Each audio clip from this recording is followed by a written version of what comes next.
আজকে আমরা সবজি খিচুড়ি রান্না করব। লাউ পাতা দরকার আর হচ্ছে পুঁই শাক পাতা দরকার। তো আমাদের বাড়ির পিছনে হচ্ছে পুঁই শাক পাতা আছে, তো এখান থেকে আমরা হলো পুঁই শাক পাতা তুলবো। পাতা তুলি, এই যে দেখেন পুঁই শাক পাতা, এই যথেষ্ট থাক। এখান থেকে আমরা পুঁই শাক পাতা তুললাম, এগুলো হচ্ছে কুমড়োর পাতা, এগুলো আমরা তুলবো না। এবার আমাদের দরকার হচ্ছে লাউ পাতা। তো লাউ পাতা হচ্ছে আমাদের বাড়ির ছাদে বিশাল বিশাল, চলেন ছাদে যাওয়া যাক। পাও গাছ পাকা কাঁঠাল। যাই হোক, আমরা এখন লাউ পাতা তুলবো। এই যে দেখেন বিশাল কারবার, এখানে লাউ হয়েছে, এখানে লাউ হয়েছে। যাই হোক, আমাদের লাউ পাতা তোলা শেষ, আমরা নিচে যাব, আমরা কাঁচামরিচ তুলবো। আমাদের কাঁচামরিচ দরকার, কাঁচামরিচ তুলে নিয়ে এসি। আমাদের বাড়ির এখানেই চাষ করা হয়। দেখেন আমাদের বাড়ির যা কিছু লাগে এখান থেকে তুলে খাই, বাজার থেকে খুবই কিনতে কম হয়। এই যে দেখেন এখানে কয়েকটা গাছ আছে, গাছগুলোতে কি পরিমাণ কাঁচামরিচ ধরেছে, আমরা প্রতিদিন তুলে তুলে খাই। এই যে কাঁচামরিচ কয়টা লাগবে?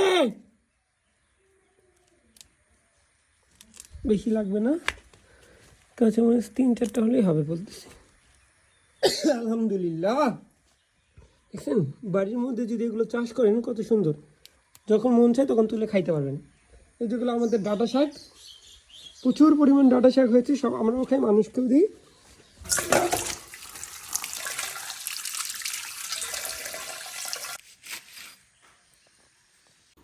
আমাদের সবজি কাটা শেষ, যেহেতু আমরা সবজি খিচুড়ি রান্না করব, তো এখানে তারপর আমরা কিছু গরুর মাংস দিব। এগুলো আমাদের কোরবানির গরু ফ্রিজে রাখা হয়েছিল, এখান থেকে আমরা বের করলাম। গরুর মাংস দিচ্ছি এই জন্য, কারণ গরুর মাংস দিলে খিচুড়ির স্বাদটা অন্য লেভেলের হবে, এই জন্য এখানে আমরা কিছু পরিমাণ গরুর মাংস দিব। খিচুড়ির জন্য আমাদের প্রাথমিক যে জিনিসগুলো দরকার সব আমরা প্রায় রেডি করে ফেলছি। যে এখানে দেওয়া আছে মসুরির ডাল, তারপর হচ্ছে চাল, তারপর হচ্ছে লাউ পাতা, আর হচ্ছে পুঁই শাক পাতা। এরপর এখানে আমরা পেঁয়াজ দিয়েছি, তেজপাতা দিয়েছি, আর তারপর এখানে আবার আমরা রসুন রেডি করে ফেলেছি। তারপর এখানে জিরা, যত ধরনের মশলা, তেল আছে, লবণ আছে, আর হচ্ছে হলুদ আছে।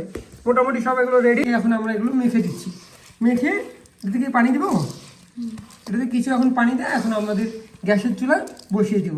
কতক্ষণ লাগতে পারে এটা হইতে? 20 মিনিটের মধ্যে ইনশাল্লাহ এটা হয়ে যাবে। এরপর আমরা আমাদের খিচুড়ির ফাইনাল লুকটা আপনাদেরকে দেখাবো। শুধু খিচুড়ির সাথে আর কিছু খাবো না, এটা হয়। খিচুড়ির সাথে ডিম ভাজা তো চমৎকার, এই জন্য আমরা হচ্ছে ডিমও ভাজবো।